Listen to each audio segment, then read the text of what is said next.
You're listening to JTE Movie Thinks. Is that the title? Is that correct grammar? All right, we'll go with it. It's a show about movies and thinking. And now, here's your host, every man's hero, JTE. Hey guys, what's going on? Welcome back to JTE Movie Thinks, back with a brand new episode with a new guest. Joe Starr, this is your first time?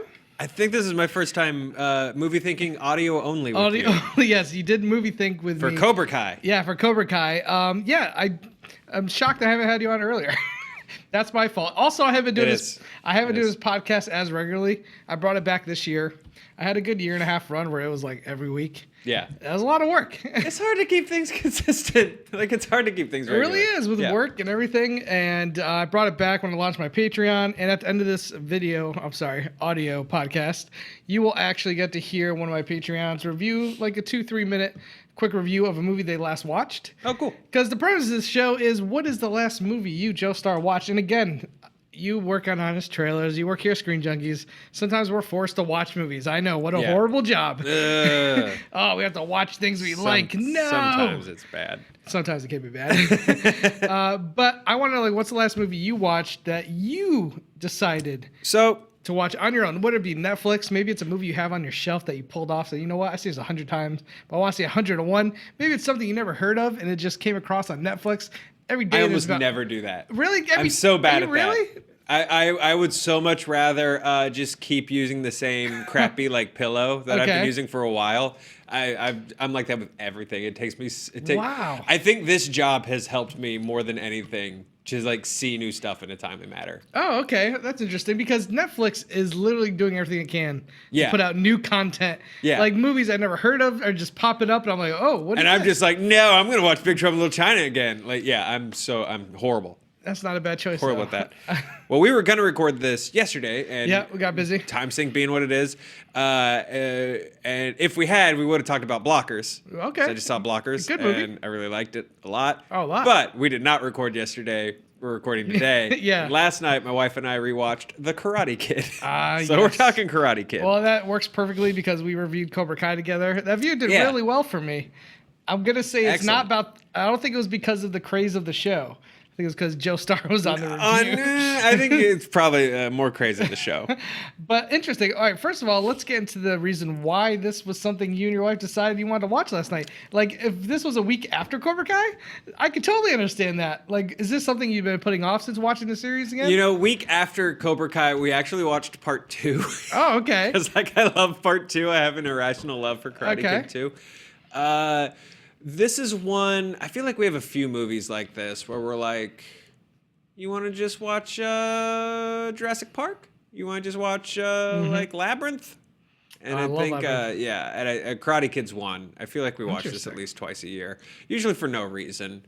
Okay. It's straight up just like, yeah, let's do it. Here's the thing about Karate Kid. I think when you describe those movies you just described, like Labyrinth, that is a very kinetic, kind of, fast-paced, crazy movie.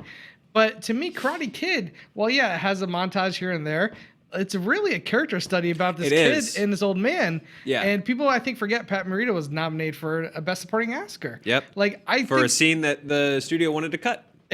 Which one? Are you talking about when he gets drunk? Yeah, the drunk scene. They were like, this slows down the pace. Take it out. Really? Yeah, and they fought for it. And here's the thing. The movie is not like... this ain't Top Gun. This thing isn't just, while it's very entertaining and a character study, like there is a lot of relationship building in this film. And I think that's the crux of the film. The karate and all that other stuff, and the bullying, it's there, but it's all in the purpose of the story of these two characters. Well, I think people remember it as an action-y thing, mostly because of You're the Best Around. You're the best. Which was supposed to be a Rocky song, yeah, I think. Rocky 3. Yeah? Okay, yeah, that was supposed to be in Rocky 3, and it just got dumped on Karate Kid. Yep. And it doesn't fit, honestly. It's weird to say because You're the Best Around is so connected to that movie now. And when you think Karate Kid, you think You're the Best Around, you think Crane Kick. Mm-hmm. You think of the weird, horrible first kiss him and Elizabeth Shue have. Oh, here he's like... he just eats her face. Yeah. But it really doesn't fit the movie. It feels really weird. It does You're the Best Around it plays. It doesn't feel like it happens organically. All of a sudden, it's like somebody just turned on the boombox. It's like boom, boom, boom. I was like, oh, we're getting a montage here. Yeah. Okay, cool. sure, strap in. But one of my favorite things about that montage is just like the actual dialogue that's intercut with it, like the Cobra Kai is just looking like the cockiest sons of bitches in the crew. Yep. Cobra Kai are the bad guys, but damn, they're cool. They're awesome. Like the Cobra Kai are so cool. And actually going back and watching it after the Cobra Kai series, yeah. really makes you appreciate Cobra Kai even more. Because Johnny is not like a one-note 80s bully character. Even in the movie Karate Kid, like you can already see seeds of what they explored in Cobra Kai in the movie. And I really don't think that I'm just looking for them now because I like Cobra Kai so much. Like the last line of the movie is him like, "You're okay, LaRusso." He's like going out of his way to be the dude that gives him the trophy. Like you see in that instant, he's like, you know what? I lost. It's okay. I did my best. And they sort of explore that a little more at the beginning of part 2. Yeah, in the parking lot. But like you already see this weird like sad kid, like sad story starting. Because I will say this, rewatching it, I think I rewatched it not that long ago. Like within a year, I've rewatched Karate Kid. I think it does feel a little jarring for him to go from like, I'm gonna wipe this dude off the face of planet Earth. I'm gonna break his knee. It does. And then real quickly, you're okay, LaRusso. You're okay. Well, you're not okay with me, Johnny. You just the whole busted ending's my really knee. jarring. Like Okay. I will say that about Karate Kid, that the whole ending is like dun dun dun dun dun dun, kick, winner, freeze frame. Like it's like real fast. That's a great freeze frame now. Yeah, it is a great freeze frame, but like the whole ending is like, whoa, okay, shit, it's over. At the same time, this is John Z. Avildsen, the same guy who directed the original Rocky, 1976. Yeah. Which also ends in a famous freeze frame of Rocky. Oh yeah. And I think he definitely took what he learned from Rocky and applied it to this movie, but just he was making a kids movie this time instead of a boxing drama in a lot of ways. And I think John Z. Avildsen, what he is known for, he passed away last year. He's a director who really put the characters up front. Like Rocky's a boxing movie, almost secondary to the character piece of Rocky Balboa. Yeah. This movie is a karate movie, but it's more of a secondary to these characters of Ralph Macchio and Pat Morita. Totally. And I think sometimes when you think about Rocky, and once you get to 3 and 4 and all these montages, and when you think of Karate Kid, you think of that best of the best, some of the cheesiness, because there is that 80s cheese there. But I think at the end of the day, what has kept it having life is that it's a really well acted and character study. Well, that's the thing, and not to keep harkening back on Cobra Kai because that's not what we're supposed to be talking about. My least favorite things about Cobra Kai was when they did too much martial arts stuff. Because the original Karate Kid, like, isn't like a crazy like when the girl does the Black Widow head scissors takedown on the dude. Yeah. And then when she does like the giant like spin kick flip at the end, like that stuff doesn't feel like Karate Kid to me. That felt more like the Karate Kid remake with Jaden Smith. Yeah, which we can also talk about a little bit if you want. But I agree totally with the Rocky parallels that are obviously there because it's the same director. But yeah, it's not like a boxing action movie. No. And it's not a karate action movie. Yeah, they're there. It's in the framework, but it's really about the characters. I think Ralph Macchio and Pat Morita had great chemistry. Yeah. They did 2 other films together. So for me, like, I think Pat Morita is great in this movie. Like, imagine being alive when this came out and you knew him as the guy from Happy Days. Yeah. And then going in and seeing this movie and be like, holy crap, I didn't know this could happen. So, like, for me, I think the 80s has just come like this thing that people like make fun of and think of the corny stuff. But I really do think while Karate Kid has its cheesy moments, it's just a really great character study, man. Yeah, there's such cool, and I know that like a lot of people like to point at Miyagi as sort of being like this, almost like a minstrel character, which obviously I'm a white dude, so, but he based Miyagi specifically on Demora Sensei, who is a guy one of the main guys who brought. Actually in real life karate to the valley, like literally, like that's not bullshit. No, totally.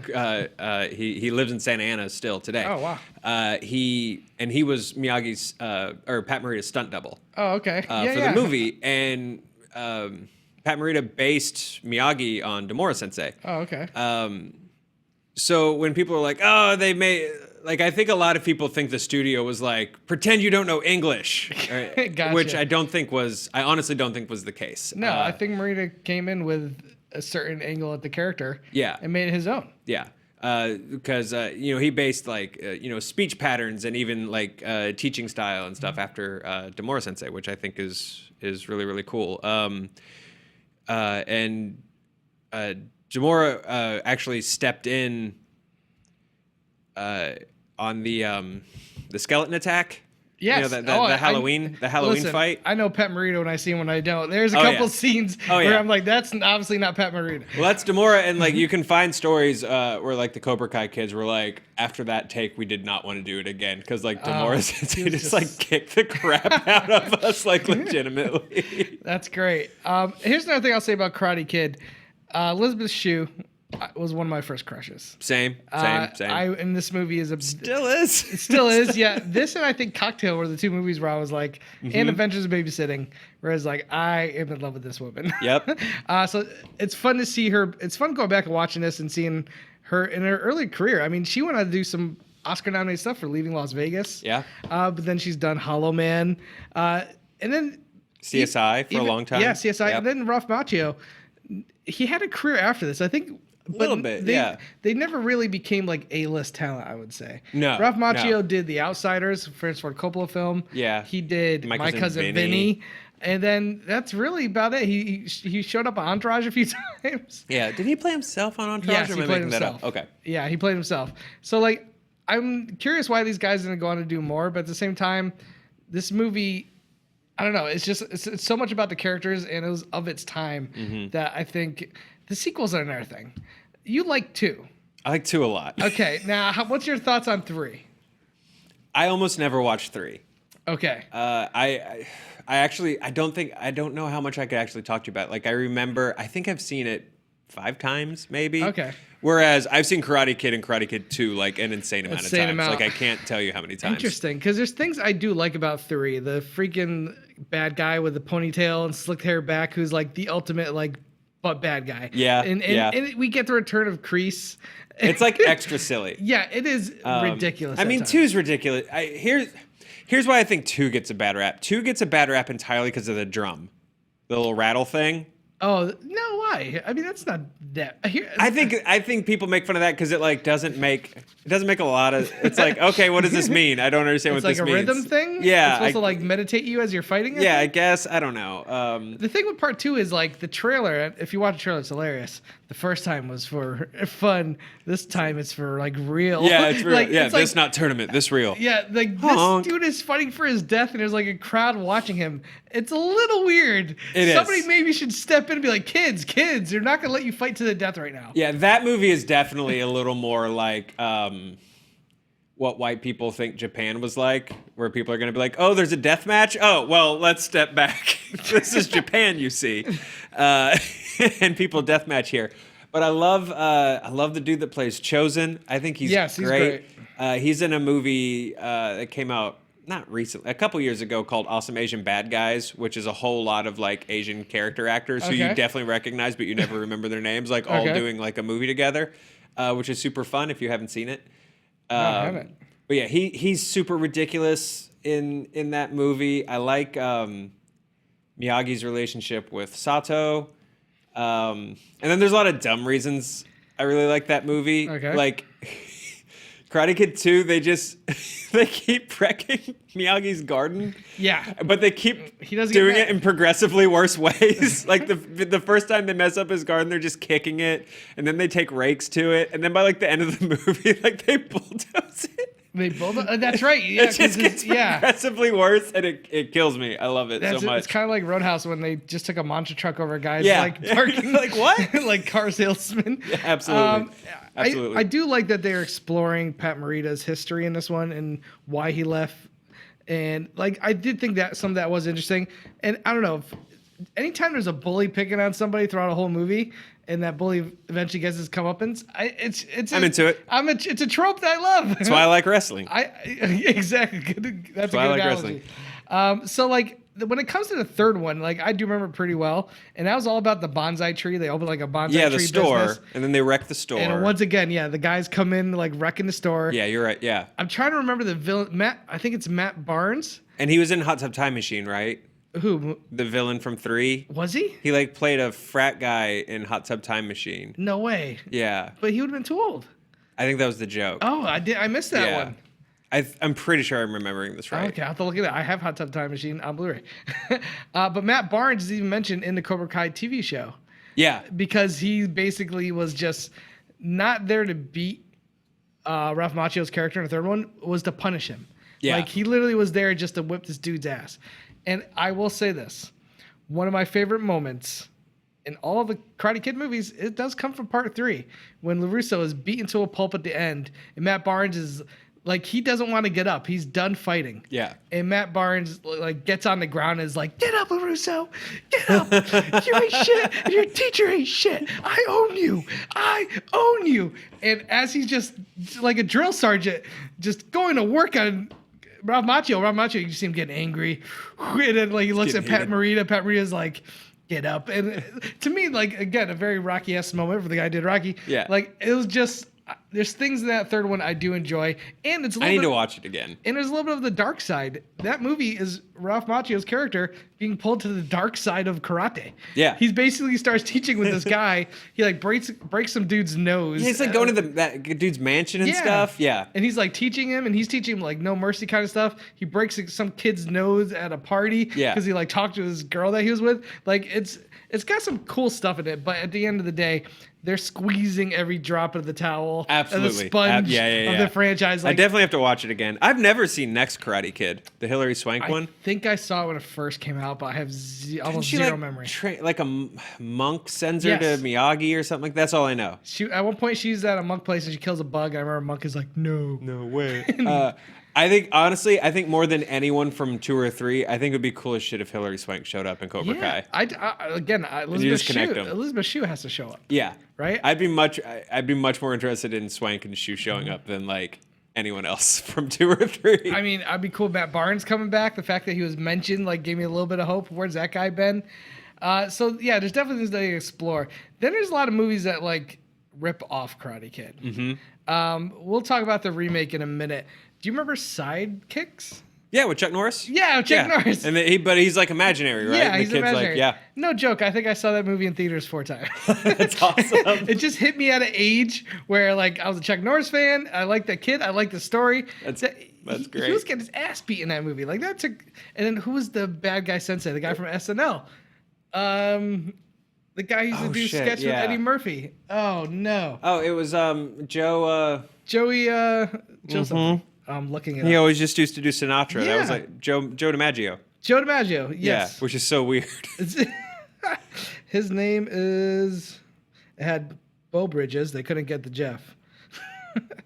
Joey Piscopo. Joe Piscopo. Yeah, sorry. Joe DiMaggio's a voiceover actor. I'm sorry. Yeah, Joe Piscopo. Right. And it has Donica from McKellar from Wonder Years. Yep. As the love interest. Forgot. It stars Jonathan Brandis, who unfortunately, I believe, passed away. Sequest guy, yeah. In like early 2000s or late 90s. He was good, too.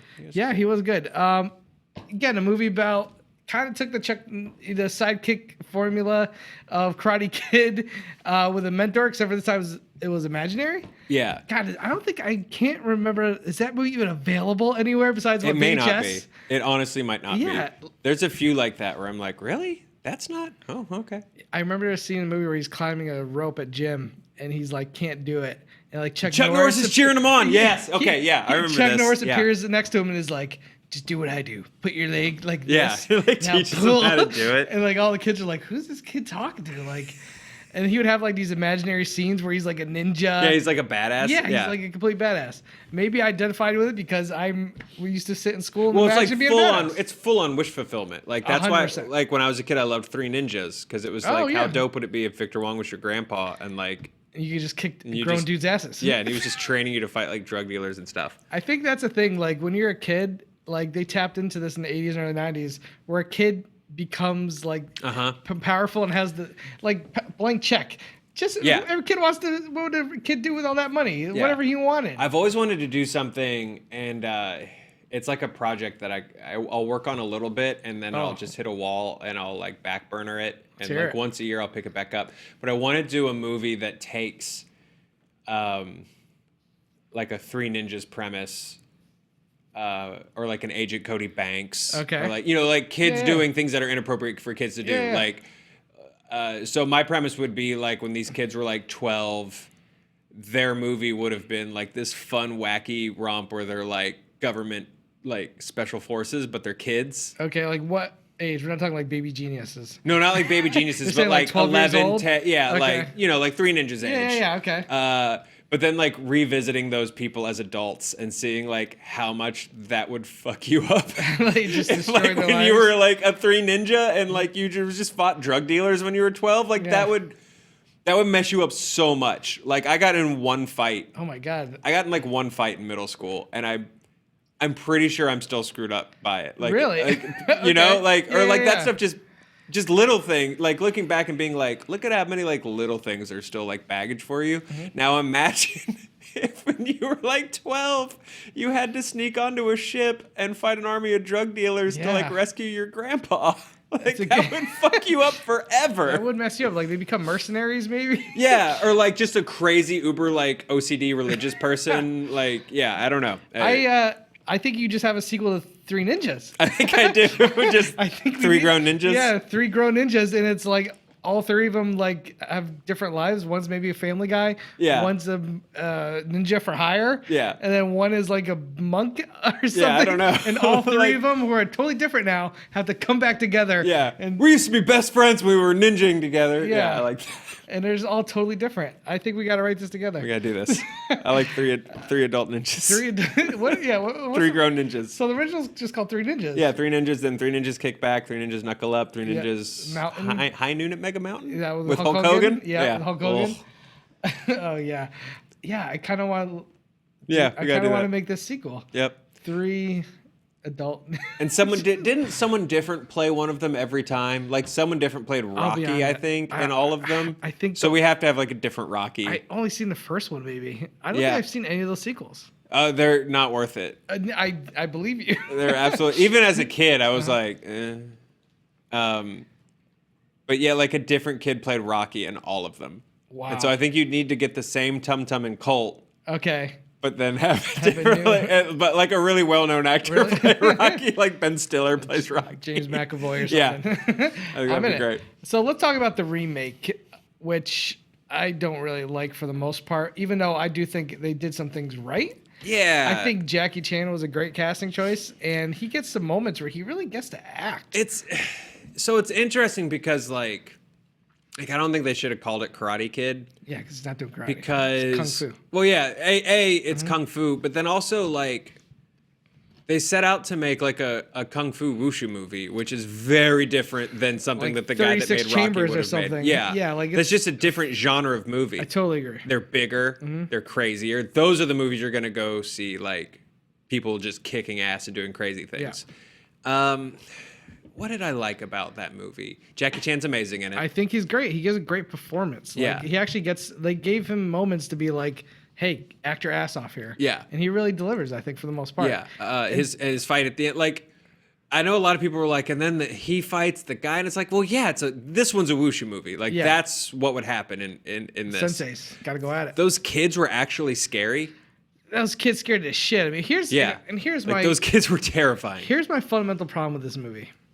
I believe a kid from New Jersey who moved to LA and is getting beaten up by school by a bunch of bullies who are being taught by some sensei who's teaching them wrong. Yeah. These kids are just some high school kids that took up karate. Yeah, I could believe that a real teacher, a real sensei like Pat Morita, could teach this kid to fight these guys. Yeah. At least be on a close to and the he's same been level. doing it a little bit at the YMCA. Exactly. He's not. Yeah. He's not a clean slate. He's not green. The Jaden Smith character goes to Asia and is fighting Yeah. these kids who looks like they're raised in a farm of ninjas. Yeah. Who are like raised to like break stones with their hand when they're 5. Yeah. The kid he has to fight in this, I wouldn't fight this kid. Does he win? I can't remember. Who? Jaden Smith. Oh, he wins because he pulls off some crazy ass new crane type kick, Ugh, boo. which makes no sense. But I could not buy for a million years that he could be any of these kids who were No, literally yeah. being trained from the I second they agree. were born. Honestly, I would have respected that movie a lot more if like he had just lost. he got his ass kicked. But it's like, and then the lesson is, the actual Pat Morita lesson where it's like, Yeah. you stepped up. Either way, like there's respect there. Exactly. And then you can have Jackie Chan beat that respect into the sensei. Like that's there fine. you go.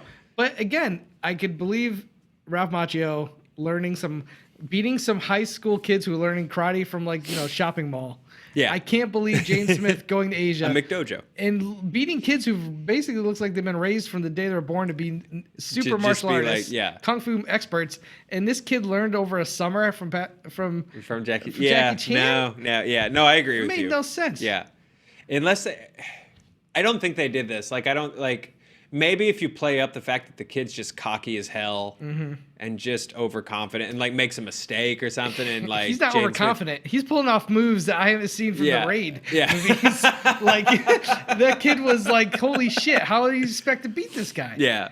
That's a little much, but there are parts I liked. Like it wasn't I think people like try to make fun of that one, like it was like an abomination. It's fine. It's not bad. I agree. It's not horrible. I just think there's nothing memorable to it like the first one. Yeah. There's nothing where like the first one is such a product of its time. Even the cheesy stuff is memorable. Like there's quotes from that movie that people quote all the time. Yeah. I can't remember one line of dialogue from from the new one. I just remember jacket on, jacket off from Jackie Chan, and that's right, jacket on, jacket off. That doesn't sound great. No, it does not. I will say this: his move at the end of the remake, his crane kick, wherever it is, they never show him practicing it throughout the movie. They don't? No. That's hilarious. I saw it maybe once or twice, and I just remember when that move came out, I was like, when did he learn this? At least the crane kick, you saw him practicing it. You know what's really funny is, on the note of, like, crane kicks, is, like, that's the one. So, as someone who loves this movie about doing karate in the valley, that also does karate in the valley. That's right. Joe's a karate expert. It's really funny now because like doing a lot, because like I did a lot of sparring and stuff when I was a kid. But now that I'm like back in it, it's literally just like the actual real life equivalent of a crane kick is literally just like a punch. It's like a really fast Nothing punch. that special, right? Yeah, it's just like get out with this punch and and you scored. Which is a point. Yeah. That's all you had to do was score a point. Yeah. Whereas like the moment you leave the ground to do this big ridiculous kick, someone is going to just slam you onto the mat and punch you in the chin. Like I always kind of saw it as like, I think the way the crane kick looks, maybe it's just confuse your opponent. Like it's like a feint and it's like what's he doing? Like I don't quite understand what's happening here. Then you just surprise him with that kick, I guess. Yeah. Because it doesn't look like the kick also doesn't look like it has a lot of power on it. Because he kind of kicks his leg out. But you don't necessarily need the power. Like, you just need the contact for the point. But like, but yeah, I guess the way they do it, it's supposed to be kind of a feint, but then it also doesn't work because if you're gonna feint and they're gonna block, and then you're just basically gonna kick the same spot anyway, like that's a little weird. I don't know. I think someone. I wonder if because the dude that is the referee in Karate Kid was also the fight choreographer. Yes, and I'm wondering if like him and Demora were like, this isn't a big deal. And the director was just like, no, man, I fucking love this thing. They set it up. This stays in. So it's in the script. Yeah. No, totally, yeah. Like, I'm curious if they had different versions of it or like how they came up with what they had. Yeah. Was that coordinator the one who's like, this is what it's going to look like? Yeah, I don't know. That would be cool to find out. Like, how do they settle on that? Because I feel like Demora and then I used to know the dude's name. That was the choreographer. I feel like those guys would be like, I mean, it should just be a punch, but I get it. Like, that's not very cinematic or interesting. So let's do the scissor kick. And then part 3, he did this almost like, this, I don't even know what you want to call it. It's like a formation where he like a choreographed dance almost. I don't remember this. He does like these things with his arms where he's like, it's almost like he's like preparing himself. And then I remember the end of the part 3, Barnes is like, what's this guy doing? Like, and he's looking over at like Reese and our guy, and they're like, just finish him. Yeah. And then for some reason, like this little traditional dancer, like meditation moves that he does prepares him for the final hit, which I don't even remember what the final hit was. It was a punch or a kick. I don't remember. I got to go back and watch 3 now. I really, really do. Again, it's bad, but it's nowhere near as bad as like the next Karate Kid. Yeah. Or I'll still watch the Karate Kid 3 over the remake any day of the week. Yeah. No, I get that. Just because. So yeah, John G. Avildsen directed all 3 of them. Yep. He did not do the next Karate Kid. I don't know who directed the remake. I don't remember. Probably somebody that's not doing much right now. Yeah. Or maybe is. Maybe it's commercial TV. It's Steven Spielberg. Are there? Yeah. Oh man, that'd be an interesting movie.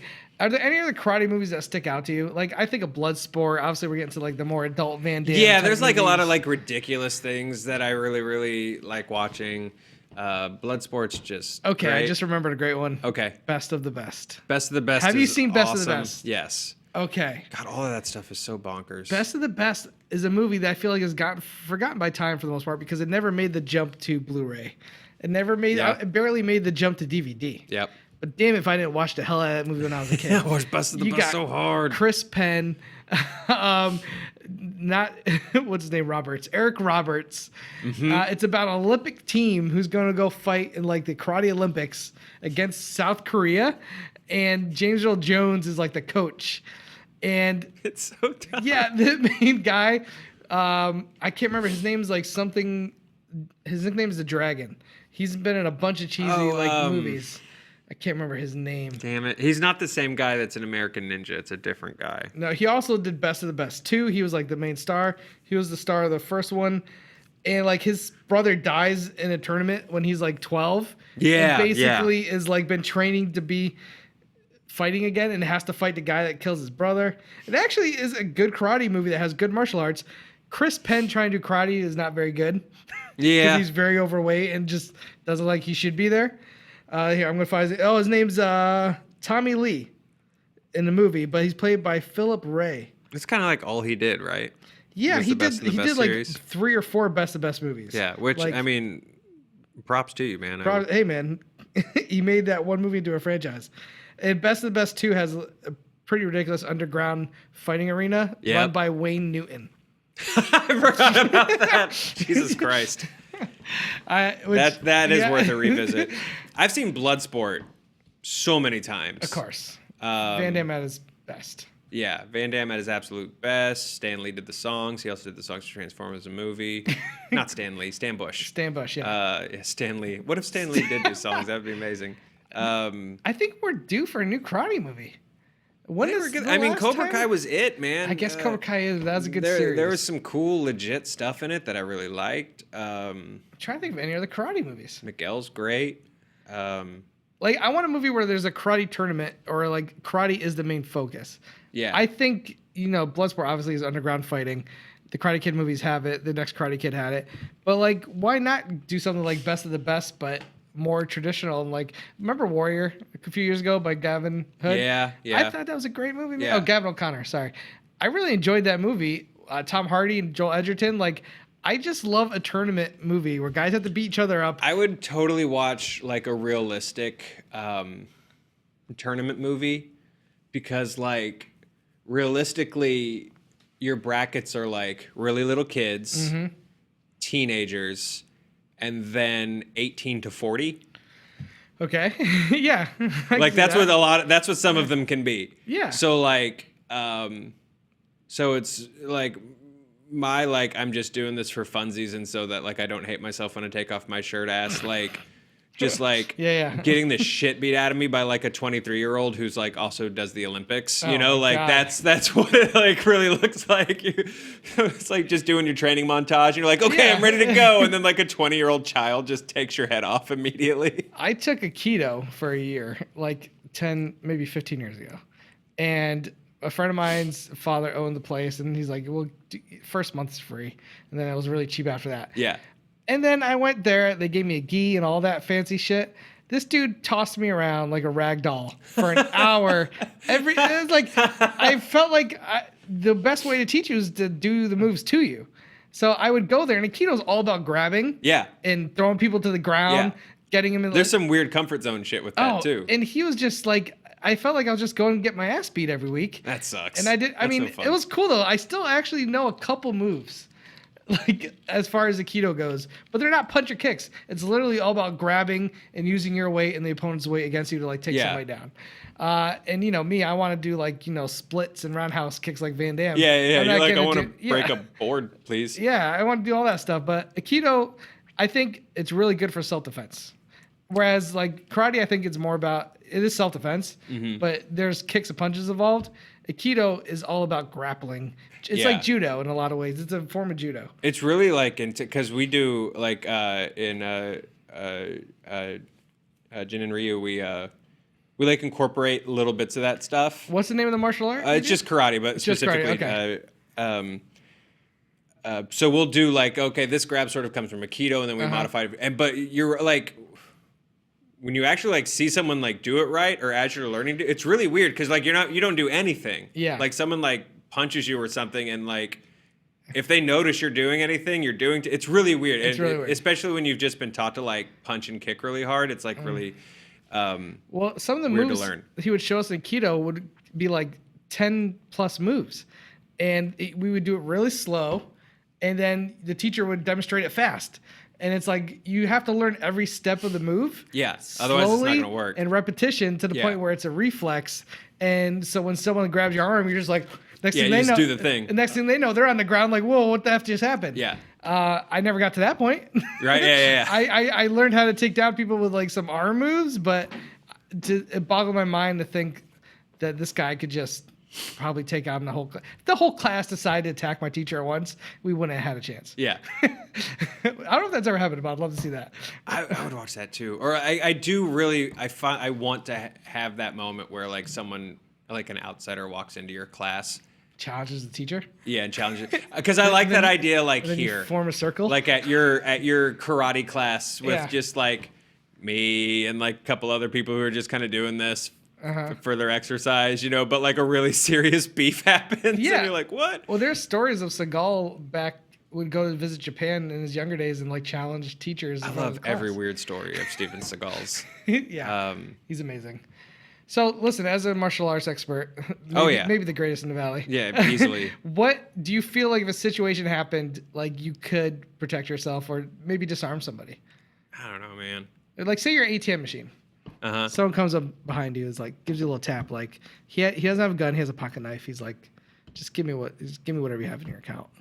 I mean, I think the rule number one is you just give him the money. Yeah, I think you're just supposed to do it, but and be like, but okay. At what point does Joe's head go, I could take this guy? I don't know. What's your first move? Do you grab the hand? Like, are you sweep kicking him? Like, what would your teachings tell you? You know what's actually cool now is if I ever like see my wife get bothered, you can see her like because she's our highest ranking student in our class. She's a fucking badass too. Okay. Like she started like 2 years ago now maybe, and like she just took to it. And it's one of those things where you're like, you should have been doing this since you were like a child. Like this, you were supposed to be doing this. This is so cool. But like, it's kind of cool like seeing like if someone's talking to her or someone like walks up to her or someone like, hey girl, blah, blah, blah, blah, blah. You can just see like her brain click over and she's like, I know exactly where this goes if you do this or if you do this, and it's kind of cool to watch. That reminds me of Shanghai Nights. Yeah. When Owen Wilson starts falling for Jackie Chan's sister and she beats the crap out of people, and Owen Wilson says, she could fight my battles for me. Absolutely. Yeah, I can like just hang back and watch Torlin just like beat the shit out of people for me now. I want to get to the place where you start making trouble so your wife can beat people. It's like, oh, she said it. Yeah, you'd be like, hey, you got a problem? Yeah, man, no, she's crazy. I'm so sorry. Yeah. Oh, I don't know what her deal is. It's like bump into big guys like, hey, get out of my way. Yeah. Oh man, that's great. All right, well, you know what? We're gonna wrap up this show with what I do is I tweeted out we were doing the show, and I asked my followers to tweet me the last movie they watched. And then we'll just do a kind of a rapid fire. Okay, cool. Yeah. Go through them, give our opinion on the movie, whether you've seen them or not. All right, we got a lot of replies, so if I didn't get to you guys, I apologize. Let's do them. Riley Granson, at Riley Granson, said he watched 1939 Stagecoach. I've never seen this. Me neither. And that's an old Western.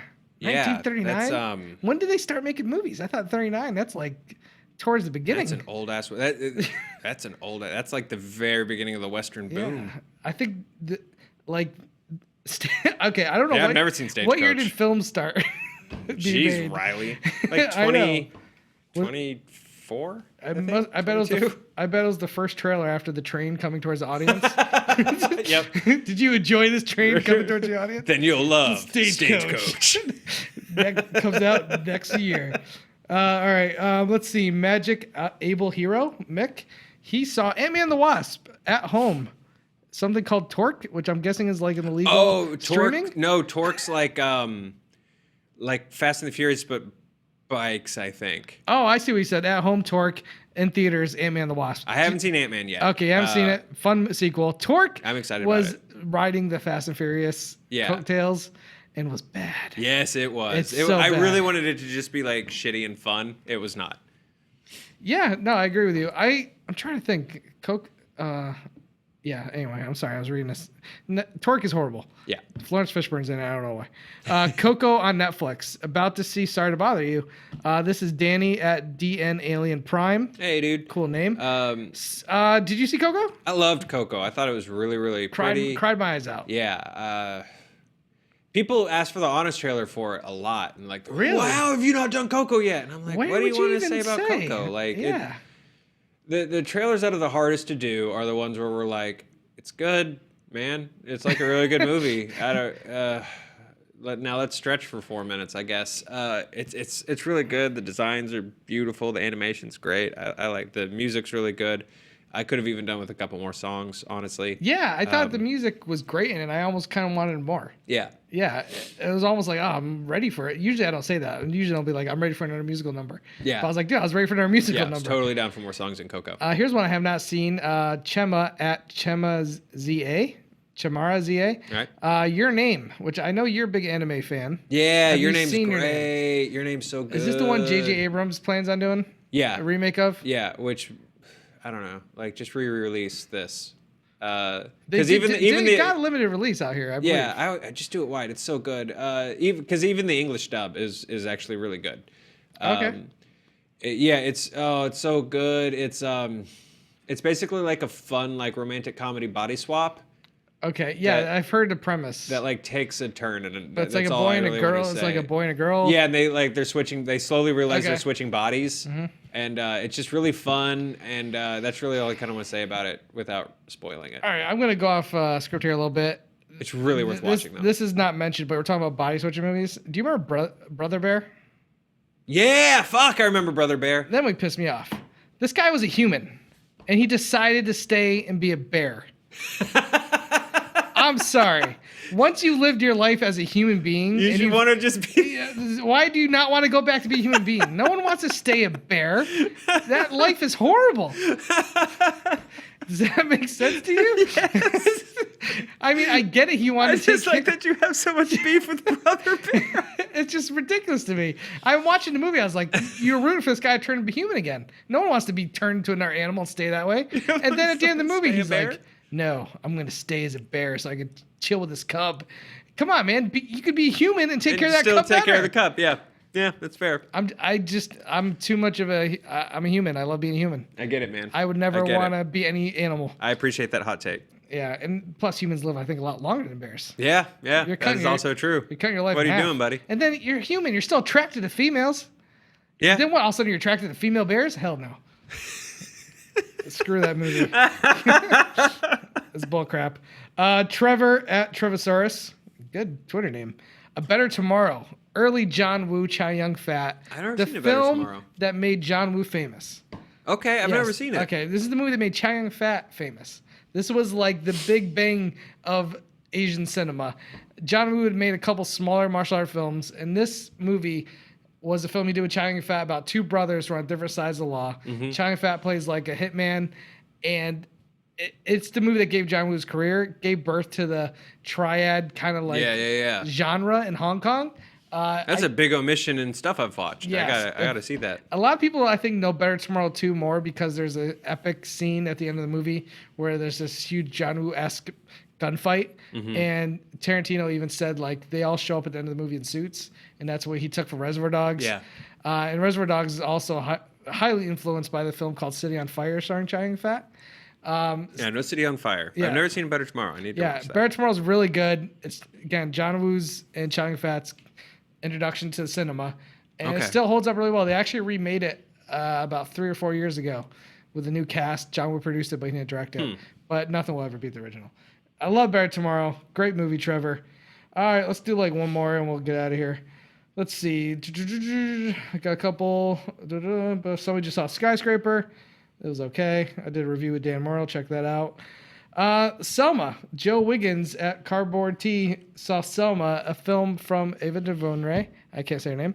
I was a big fan of this movie. Did you see it? Selma's awesome. Great movie. Something I really like about Selma is it feels like it's something Hollywood would really want to have just be a big Oscar baity, like pandering. Okay, I see what you're saying. Movie. And at no point does it feel that way to me.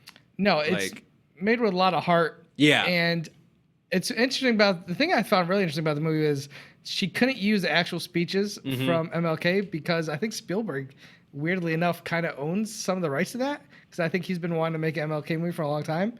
And the way they were still capture the way he would do those speeches and what he was trying to say, I thought it was fantastic. Like the end of that movie, I was just like, I think I cried 3 times during that movie. Yeah, like at certain so parts, good. like from sadness, joy, and just like faith in humanity at sometimes, and the way things are. Yeah, I think it's absolutely fantastic movie. I did not see her follow up, Wrinkle in Time, but I heard it's not good. It is bizarre. Yeah, I think she needs to just. Here's my thing with Wrinkle in Time. Okay. Wrinkle in Time's fucking crazy. Like the book is insane. I don't know how you make it a good movie. I don't know who could make it a good movie. That's what I kept hearing before it came out. Yeah, it's bonkers. Like I don't know. Would have been better to like me animated. There's like some weird. I don't know honestly. Okay. Like, yeah, maybe because it's crazy in the same way that like Miyazaki movies are crazy. In that like a Miyazaki movie will just be like. Yeah, you just cross over into the spirit realm, and this is a bathhouse where spirits live. Okay, and you're just like, oh, got it. Okay, Yeah. sure. And like, it never like his films, Miyazaki films, never like pause to be like, here's the premise of this film. Gotcha. You're to like explain to the audience or anything You're like supposed to that. discover on your own. Kind Yeah, they just dump you into the deep end, and I think this book does the same thing. Like it moves so fast, and honestly, until like the third act, it's pretty. I think it's people might yell at me, but I think until the third act where they really start condensing some stuff, it's a pretty like spot on like adaptation. This is it, man. Here's lines from the book. Oh, okay. It moves real like I don't know what else you want, but you wanted your crazy story to come to life, and here it is, and it's batshit. But interesting. And she's doing a DC movie, I believe. Next. yeah, she's doing New Gods next. That's right, New Gods. Here's the thing. I think whatever she wants to do. I'll check it out. But I do love. I hope she does more personal films like Selma, because you just felt like it felt like an artist who's been waiting to tell that story. Yeah. And it was just like a giant release for her. Yeah. With this great cast, great soundtrack. Like a really strong, like emotional anchor to it. Yeah, I think it was my number 1 or number 2 film of the year. Yeah. And I was absolutely blown away by it. So you know what? Pandery is the wrong word. It never felt too big. You know how like Hollywood will have a tendency with like a biopic or like a historical piece to just go like here it is like and just kind of go broad like the Queen trailer. yeah. And at no point did Selma do that, which I thought was cool. Interesting. Because I think it's easy to do a big like broad, especially with that particular story. I don't know. I agree, man. I mean, I still haven't seen it. It's something I'll check when it hits Netflix or Disney streaming, whenever that service comes out. But I'll be honest, like all the reviews just kind of kept me away. Oh yeah, it's not worth watching. Okay. Wrinkle in Time's not worth watching. Last one we'll go out here with John Linder at Linder12. Donnie Brasco. Poor Johnny Depp. Yeah. I don't know what's going on with him, but I always refer to Donnie Brasco as probably one of my favorite Johnny Depp movies. Brasco's good because he's not putting on a costume. He doesn't have prosthetics. He's not being ridiculous. Yeah, listen, I love Edward Scissorhands. It is the start of that movie is Tim Burton. It is not Johnny Depp. Yeah. And to see Johnny Depp go up against somebody like Al Pacino, who's fantastic in the film. Yeah. To see him play off just a real actor like that and just kind of not do a funny voice or anything crazy, except for when he's trying to be a mobster. But it is cool. You know what I think it is that like there's someone better than him, not better than him, but there's another like real artist like challenging him, and he's got to like kind of put his work. Exactly. He's got to put his work boots on, basically. Yeah, totally. I don't think he's had that approach for a long time. I think for a long time he's just been like, oh, I'm Johnny Depp, like handkerchief. Yeah, blah, blah, blah. I think the last time I liked a performance with him was probably as Dillinger in Public Enemies. You know, it's not like the greatest film. Like Yeah, he was okay. He was good. He was Michael Mann. I could feel like he was trying to do something a little different. Yeah. He had to be Johnny Depp and suave at sometimes, but like you're playing a real life character, and same thing with Donnie Brasco, based on a real life character. I would say those movies are the movies where I get to see him more grounded are the kind of ones I enjoy more than him playing the Mad Hatter or Sweeney Todd. I mean, I know Sweeney Todd got good reviews. Of pirates. Yeah, any number of pirates. So like I do more stuff like that. I don't know. We'll see where he ends up doing. He needs money apparently, so we'll get Pirates 6 and 7 and 8. I'm sure. Yeah. All right, I think we're gonna stop there. That was gonna do it for all of our mentions from you guys on Twitter. Thank you so much for replying. Sorry if I didn't get to you. There was a bunch of them. Joe Starr. Thanks for having me, man. This is fun. Yeah, thank you for coming on. I gotta have you on more. I can't believe it took this long. I will come on regularly. Let's plug your new album, man. Oh yeah. So I made this. I made a very dumb thing. It's called A British Murder Robot Tries Stand-Up Comedy for the First Time, and it's about like a well-known British sci-fi. Is it from Doctor Who? Bad guy character. Yeah, it's like a Doctor Who character that like tries stand-up, and it's I don't know. It's really stupid. It's 10 minutes long. Where did the idea come from? It's $4. I think Lon and I were making jokes on Twitter about. Oh no, I made a joke on Twitter. I was about saying like, I think I just watched my first Dalek episode of Doctor Who. Okay. Because we're watching all of them, and I think I made a joke of like, oh god, this voice. Like, what if I recorded my next hour of stand up in this voice? And then like a couple of us were like joking around and like doing jokes in a Dalek voice. And so I was like, I'm just gonna like, if I can figure out like a filter to do the voice right, like I'm just gonna do this. But you did do an hour. No, it's like, so instead of an hour, it's like, it's a story over 4 tracks of like the first like phase of his life as a comedian. Oh really? It's like over his lifespan almost? Yeah, so it's like the first time he does it, and then like an important phone call to tell his family that this is what he wants to do with his life. Oh no way, that's and then like his first set that goes badly, stuff like that. It's $4. It's 10 minutes. 10 minutes. It's give it a whirl. I love when somebody thinks of something like totally off the wall and just does it. Like I was very proud of myself for just because I have doing it. I have like a long list of wouldn't that be funnies, including like the 3 Ninjas as Adults thing. Like I've been fucking around with that for like 8 years, and I was really proud of myself that I was just like, I spent like a day writing it, and then just recorded it one night and hauled it out. But I think it might be something that I do a bunch of them. Oh, you're gonna do more? Just sequels. The story's not done, man. Exclusive, baby. The story's not done. Yeah, that's an exclusive to the JTE Movie Thinks. It is not done. This is a series. Oh, I can't wait. Maybe somebody. Well, I would love to see if you're gonna go buy this album on iTunes. Yeah, you can buy it wherever: iTunes, Amazon, Google Play. Spencer's in it. Oh, really? Okay, great. I gotta listen to this thing. As a crowd member. You'll hear some Spencer sounds, and My hope is that somebody buys this album and animates it. I would love that. That would be amazing. I would really, honestly love that. If you're out there on Twitter at Joe Starr 187, at JTE Movie Thinks, buy the album, animate it, send it to us. We want to see it. That's all your homework. All right, Joe, that's going to do it. Thanks, buddy. Thanks so much for coming on. This is fun. I love talking Karate Kid, and I got to bring up Best of the Best, and I got to bring up My Hate for Brother Bear. We'll do Karate Kid 3 next time. Yeah, I'll make sure to watch it. We'll do it. I would. That's the one I need to revisit again, too. Yeah. All right, guys, thanks so much for listening. Do me a favor, hit me up on Twitter. And to my Patreon followers, thank you guys so much for supporting me. And because of my Patreon supporters, I'm able to do this show. And this show ends with a exclusive review from my boy Mitchell. He's been one of my first Patreon followers from the get-go. Huge fan of the guy. He's just awesome. I don't think he's from America. I think he's in Australia. Mitchell, if I'm wrong, I'm sorry, but I think you're from Australia. I think you just lost Mitchell as a supporter. I just lost Mitchell. I should know where every one of my Patreons live. Damn it. Check out this review of a film that he just watched, and thanks for listening. Hello, JT and fellow movie thinkers. I'm here to give you a short review on a movie I saw on Netflix called Tau, spelled T-A-U. I was going to give a review of Jurassic World Fallen Kingdom. That was the last movie I'd seen when JTE sent me a message to do this review. But what else can be said about Jurassic World Fallen Kingdom that hasn't been said already by better people than me, better reviewers online than me? It just so happens that before I could record the review for that one, this movie popped up on my Netflix.